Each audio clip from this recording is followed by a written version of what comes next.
더불어민주당 최고위원회의에서 문희상 국회의장의 아들 출마에 대한 반대 발언이 처음으로 나왔습니다. 당내 첫 공개 비판 발언인 만큼 파장이 만만치 않을 전망입니다. 국회 취재기자 연결해 보겠습니다. 최민기 기자. 네, 국회입니다. 그동안 문희상 의장 아들 출마 소식 얘기는 들어왔었는데요. 여당 안에서 비판이 나온 건 처음이죠? 네, 그렇습니다. 이 더불어민주당은 오늘부터 총선 출마자를 공모하며 본격적인 총선 준비에 돌입하는 상황입니다. 그런데 오늘 민주당 최고위원회의에서 김혜영 최고위원이 출마 대물림은 안 된다는 작심 발언을 쏟아냈습니다. 김 최고위원은 부모가 국회의원으로 있는 지역에서 자녀가 그다음 임기에 바로 같은 정당의 공천을 받아 출마하는 건 국민 정서상 납득하기 어렵다고 말했습니다.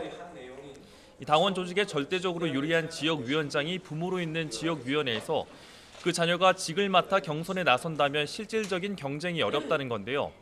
이는 문희상 국회의장의 지역구인 의정부 갑에서 문희장의 아들인 문석균 지역위 부위원장이 출마를 강행하면서 이 세습 논란이 벌어진 데 대해 사실상 반대하며 겨냥 발언을 한 겁니다. 당 최고 의결 기구인 최고위에서 처음 나온 발언으로 향후 당내 파장이 예상됩니다. 의정부 갑은 앞서 15개 전략 공천 지역으로 분류가 됐습니다. 이후 그러나 전략 지역을 해제할 수 있다는 전망이 나오면서 이 세습 논란은 계속해서 불거지고 있습니다. 앞서 한국당도 패스트트랙 전국당 시 이를 아빠 찬스라며 강도 높게 비판해오고 있습니다. 네, 이런 가운데 보수 통합도 쉽지 않아 보입니다. 지금 어떤 상황입니까? 네, 한국당과 새로운 보수당과의 통합 논의가 지지부진한 가운데 이 새로운 보수당 하태경 책임대표가 오늘까지도 한국당이 양당 통합협의체 구성을 거부한다면 이 자강의 길을 가겠다며 한국당을 거듭 압박했습니다. 하 대표는 협의체를 거부하면서 통합을 주장하는 건 가짜 통합 시도라고 지적한 건데요.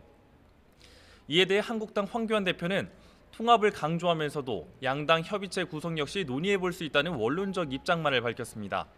이미 협통위가 만들어져 있는데 필요하면 다른 방법을 통해서라도 협의해 나가는 방법을 찾아 나서겠다며 이 미적지근한 반응을 밝힌 겁니다. 이런 가운데 새로운 보수당에서 혁신통합추진위원회 위원직을 맡고 있는 기상우 의원마저 사퇴 의사를 밝히면서 이 양당 간의 통합 논의도 헛도는 모습만 계속해서 이어지고 있습니다. 네, 어제 귀국한 안철수 전 의원, 오늘부터 공식 정치 행보에 나섰군요. 네, 그렇습니다. 1년 4개월 만에 귀국한 안 전 의원은 오늘 아침은 서울 국립현충원을 찾으며 이 본격적인 정치 행보를 시작했습니다.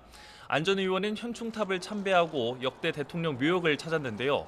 이어 오후에는 광주로 이동해 국립 5.18 민주묘지를 참배할 예정입니다.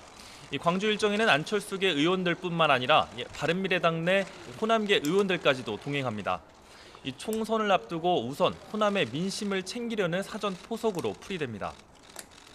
이에 대해 바른미래당 손학규 대표는 안 전 의원의 귀국을 열렬히 환영한다며 당과 함께 나라의 미래를 논의하길 기대한다고 밝혔습니다. 손 대표는 이후 기자들과 만나 안 전 의원이 일정을 마치면 자신과 만날 약속을 하지 않겠느냐고 말하면서도 지도부 퇴진과 비대위 구성을 요구할 경우에 이 대응에 대해서는 말을 아꼈습니다. 지금까지 국회에서 YTN 최민기입니다.